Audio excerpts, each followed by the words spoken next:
Well, this subject is about it's mainly glass forensics or forensics of glass, which is very often found at crime scenes. I mean, glass breaks, we know that. This lecture, however, we're also going to add a lot about matter and light, mainly matter. It's a review of some chemistry that you probably know, but it's got to be learned before other subjects are learned. So we're going to put it into this. So the subject is glass forensics, but we're going to introduce a little bit more about matter and light. Let's talk about matter. What matter is. We're going to understand it as something physical, something that's physical and can be measured with its mass. All matter, everything, it's composed of atoms.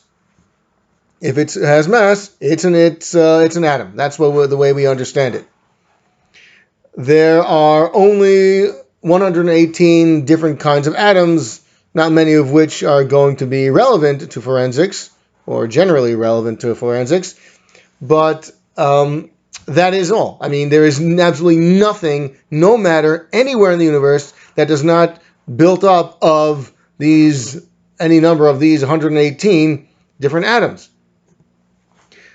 If a substance is composed of a single atom, let's say iron, it's iron atoms throughout, and nothing else, then we'd call it an element. If it's composed of let's say an iron combined with an oxygen, or two irons and three oxygens, or however it might be able to combine, we would call that a molecule. So atoms are the basic, the basic form of all matter.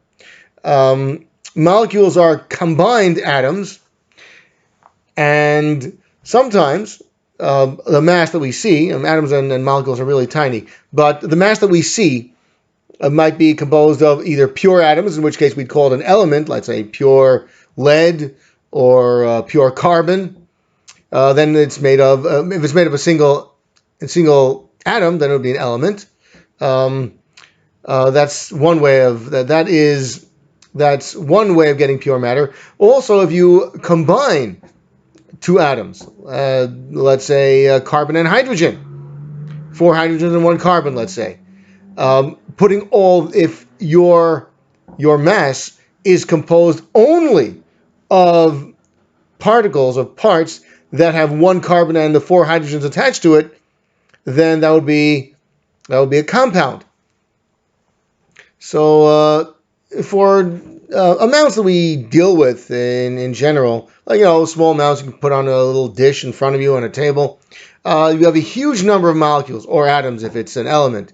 The number that we use is 6.022 times 10 to the 23rd, which means 6.022, and there are 23 more zeros after that. That's how many molecules you have in an amount of material that you'd be able to put on a dish.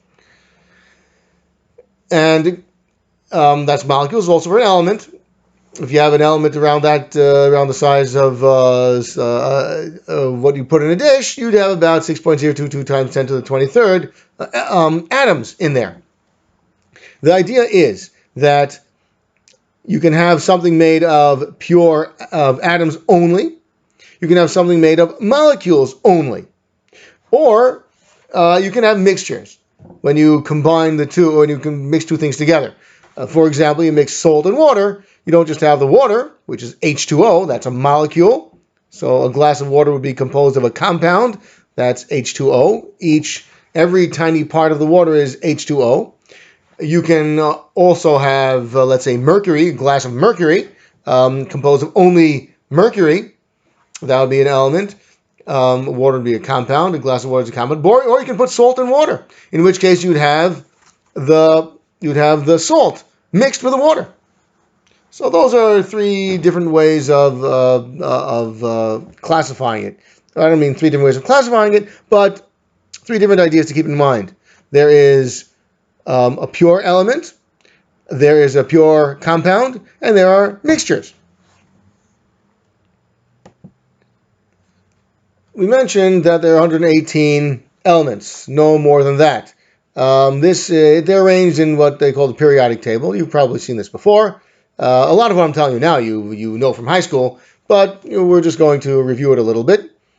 And the elements are they're depicted as with their what they call their atomic symbol. In this case, H for hydrogen. This would be Be for beryllium. This is In for indium, Zn for zinc, Bi for bismuth, Sb for antimony, Sn for tin. Where was that? That was one of the heavier ones. Yeah, Pb for lead, Au for gold. These are the symbols for various elements. And the numbers over here, those are the masses of the atomic masses of them. We're not going to be going into that.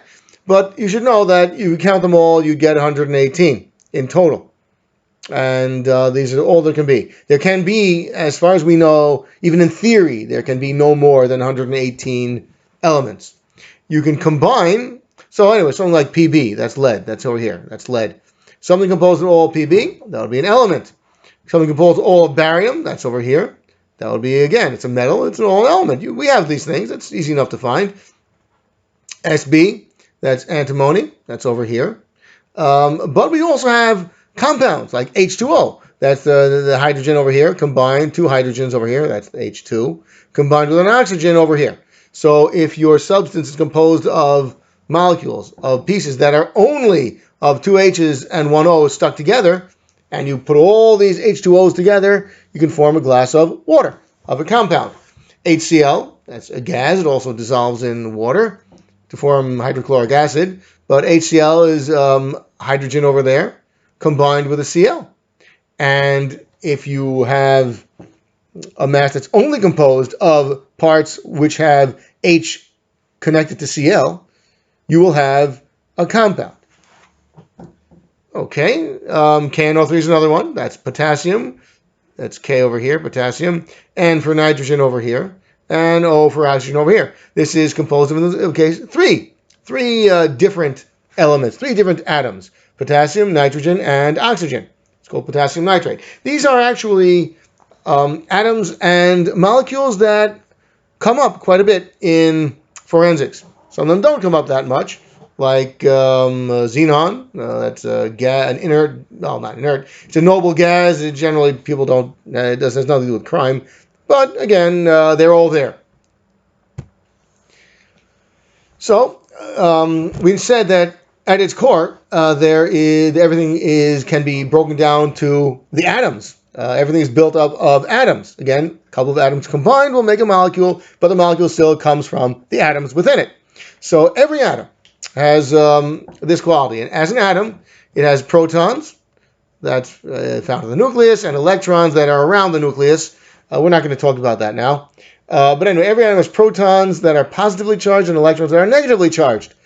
And they're equal, which is why every atom doesn't, like if they're all positively charged, they don't fly away from each other because positive like charges repel. So if you see iron, a block of iron that's not blowing up, you know that every molecule, every atom of iron will